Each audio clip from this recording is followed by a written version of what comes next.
Listen. I'm listening. I said this at the beginning of the playoffs when we first started making our videos.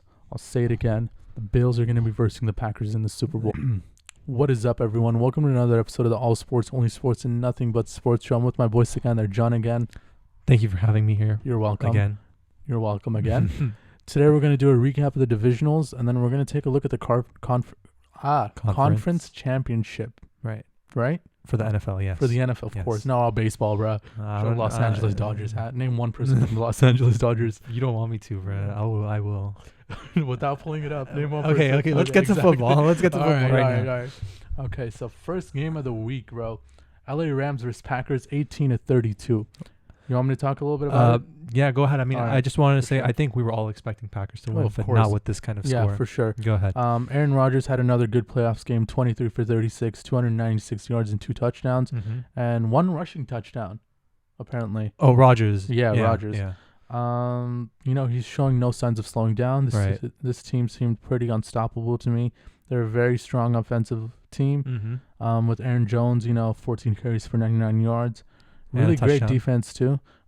Like I said at the beginning of the playoffs, I really do think they're a Super Bowl team. Yeah, I agree.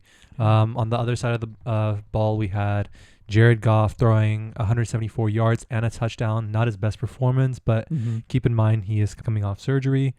Cam Akers, their lead running back, 18 carries, 90 yards, and a touchdown. Still not enough, though. I feel like you have to beat this Green Bay team if you want to. You got to get more than 0 total sacks and and no fumble recoveries, right? Because this team doesn't make a lot of mistakes offensively, right? And so, and when they do, you got to be there. Yeah, you gotta really capitalize on that. Right. And you can't capitalize if there's nothing to take. Yeah, you know exactly. What I mean? I do. Aaron Rodgers almost threw a couple of risky throws in the end zone. Yeah, one was almost picked off, but it wasn't. Right. So, like you said, they need to capitalize on those. Right. One thing I wanted to mention, I did like the matchup with Devontae Adams and Jalen Ramsey. Oh yeah. Arguably best wide receiver in this year versus best corner this year. Yeah. But yeah, I think Devontae Adams won that because he outran him on several routes and even got a touchdown in the end zone. Exactly. So, expected game. This was the end for the Rams. I wish it was last week. Right. But here we are. Next game, Ravens versus Bills, 3-17, bro. Wow. This is an outstanding performance from the Bills defense. Sure. After they played the Colts, right? They played the Colts and they weren't there for the first half defensively. Colts were just progressing and moving the ball downfield. Right. But I mean, Lamar really couldn't do that at all this game. He couldn't. Ravens started off with a really, really run-heavy offense for the first few minutes. It worked for a few minutes and then it didn't. Right. Then there were a series of incomplete passes for them. And then they started gaining some momentum during the game. They even tied 3-3 at halftime. Right. But then just everything started to go downhill from there. The score could have been much different, but Justin Tucker with 2 rare misses. That guy, he never misses. Yeah. But the fact that he missed twice, that's like a really big game changer. Yeah. Lamar Jackson, everything went downhill. And then it was that end zone pick 6, and then he immediately got injured the next play. Right, he got a concussion. Right. Didn't play for the remainder of at all in the fourth quarter. Yeah. But he was able to get what was his do you know what his rush yards were? He didn't even rush for as much as he did last. Let's pull that up right here. He had only 34 yards on 9 carries. Wow. Compared to the 16 carries and 136 yards he had against the Titans. So that just shows that this Bills defense is really no joke. Well, for sure, yeah. And you were talking about how the Ravens started out run heavy. Well, for the entire first half, the Bills did not give the ball to their running back at all. Like they didn't rush it with their running backs. Yeah. They just kept on throwing, and it was in Josh Allen's hands the whole time. Yeah. And they were able to take advantage of a Ravens defense that was kind of good, but down the line they might face defenses where if they don't have a run game, their pass games for sure. I absolutely agree with that. Even with the Ravens defense that was okay, they weren't the best. The Bills they got 1 touchdown, right? And then the other touchdown came from the pick 6. Yeah. And then that was it for the entire game. That was it, yeah. That was it, if they want to continue to do well and, beat the Packers, beat the who are they versing next? They're being versing the Chiefs. The Chiefs. If they want to beat the Chiefs, they, like you said, they need to be running the ball a lot more. If I told you that a team had 35 minutes and 33 seconds of time of possession, would you think that that team was Baltimore or it was Buffalo? Because believe it or not, Baltimore had 35 minutes to Buffalo's 24, and Buffalo still won. Wow. Yeah. I mean, I don't know, man. It's just, I was expecting a lot more. I think a lot of people were expecting a lot more. Exactly. Especially us, you know. Right. We even like predicted this game being really, really close. We did, yeah. Yeah. Baltimore had 340 yards of offense compared to the Bills' 220. Wow. Yeah. And still only 3 points. Yeah, only 3 points to show for it. Yeah. Could have been 9 if it weren't for the 2 missed, but even then, not enough. Had Lamar played in the fourth quarter, it could have been a closer game, maybe. Maybe. But we're never going to know that. Maybe a touchdown would have been 10-17, but I don't think they would have won that. Yeah, I don't think so either. Moving on, Browns versus Chiefs, 17-22. Like you say, what a game. Yeah. What a game. And it's true. Yeah. It was a really back and forth game. Yeah. And just when you thought the Chiefs are going to pull away, Mahomes got injured. For sure. He was 21 for 30, 255 yards and a touchdown, but he did leave in the third quarter. And his backup, Chad Henne, who's been playing 13 years in the NFL, gets his first postseason snap. Mm-hmm. So big deal for him.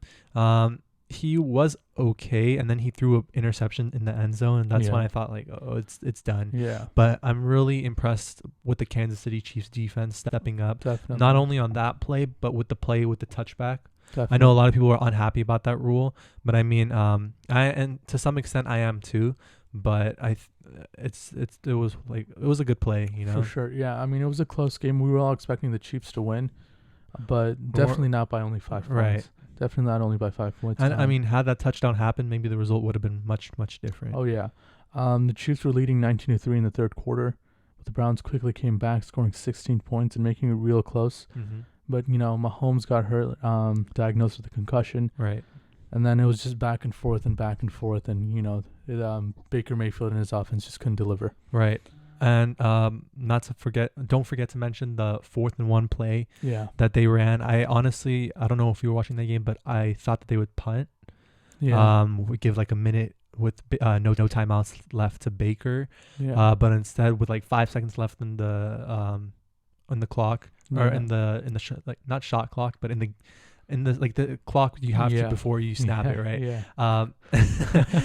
He called hike and they snapped it. They snapped it, and it was a lot more than 1 yard. Yeah, it was way more than 1 yard. And Tyreek Hill caught that. He also caught 7 more receptions for a total of 110 yards. Yeah.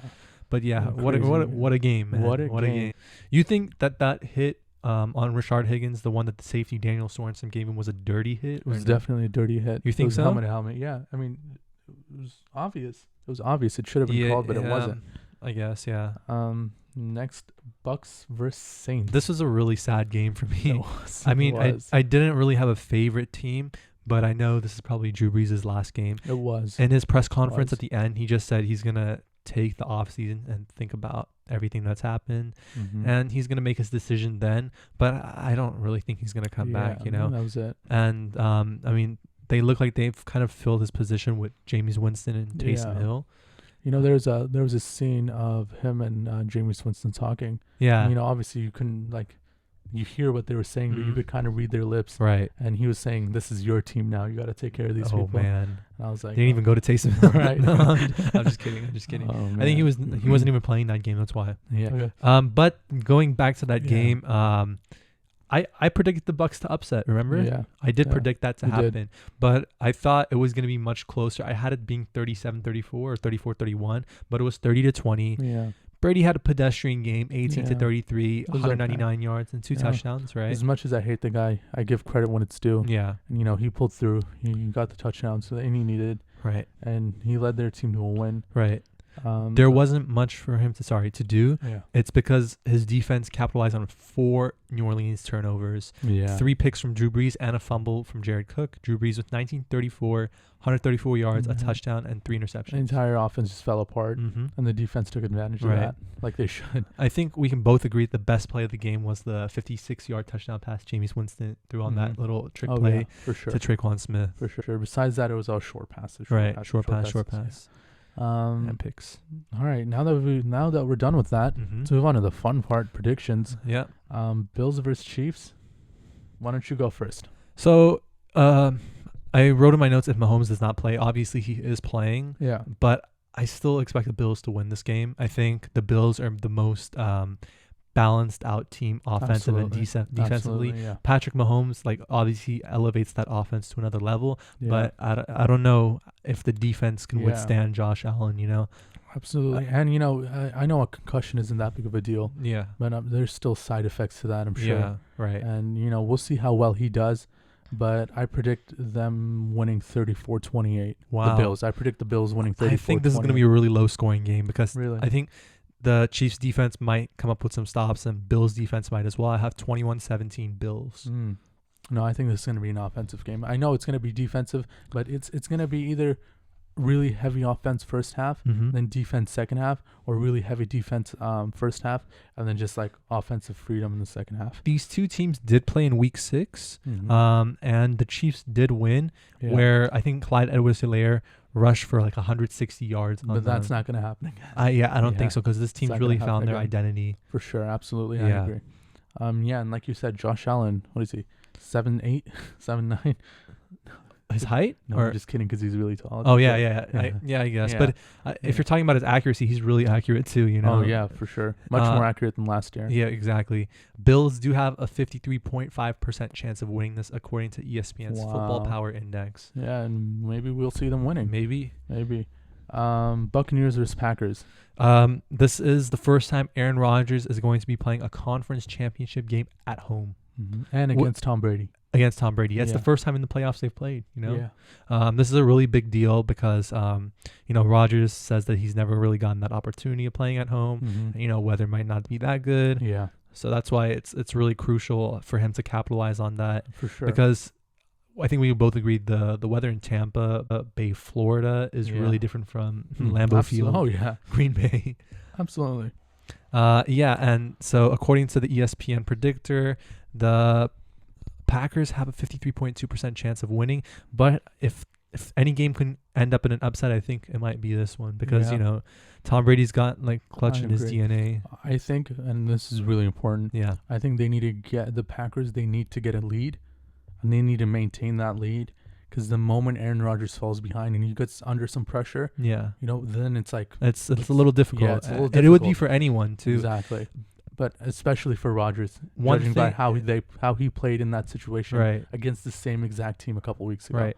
And we know how capable Brady is. And absolutely. I mean, so that's just all the reason you can't turn it over. Because if you turn it over and Brady has a short field, we saw what he did like the last 3-4 times with it. But you can't compare Brady to Brady from 3-4 years ago. When it comes to his age, 3-4 years is a big difference. Right. You know? But then when you look at the receivers he has, speaking of receivers, Antonio Brown is out. Yeah. But when you look at the receivers he has with Gronk, who's kind of aged a little bit, you know, Evans and Godwin, you know, and like some other like second string receivers they have, that's better than what he had in New England. Let's be honest. For sure. Absolutely. I think it's going to be a close game. I think it's going to be an offensive game. Right. 35-31 Packers. I have this being a little more, since it's in the snow, I don't think it'll be like that offensive, but I have 27-23 Packers. Okay. Yeah. Listen. I'm listening. I said this at the beginning of the playoffs when we first started making our videos. I'll say it again. The Bills are going to be versing the Packers in the Super Bowl. Yeah, I've been saying that too. Yeah, well, we've both been saying that. Speaking of things we've been saying, whose record is better currently in the playoff predictions? Yours is. Yeah, by one game. By one game, yeah. But you can't blame me. These games have been been really close. Yeah. This is the playoffs we've wanted. You know, there really hasn't been a blowout win, has there? No. Right?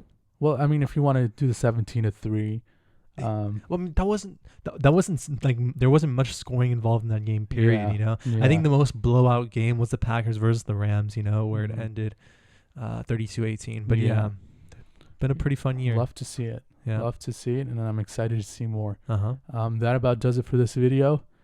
Shout out to Sikandar John for being here again, and you know, one more video to go, and we'll see if our predictions come true. Hopefully. That's it. Make sure to like and subscribe. Comment down below if you have any comments. That's it. Or picks that are different from our picks. Yeah, of course. Yeah. But I must assure you, you're wrong and we're right. That's it.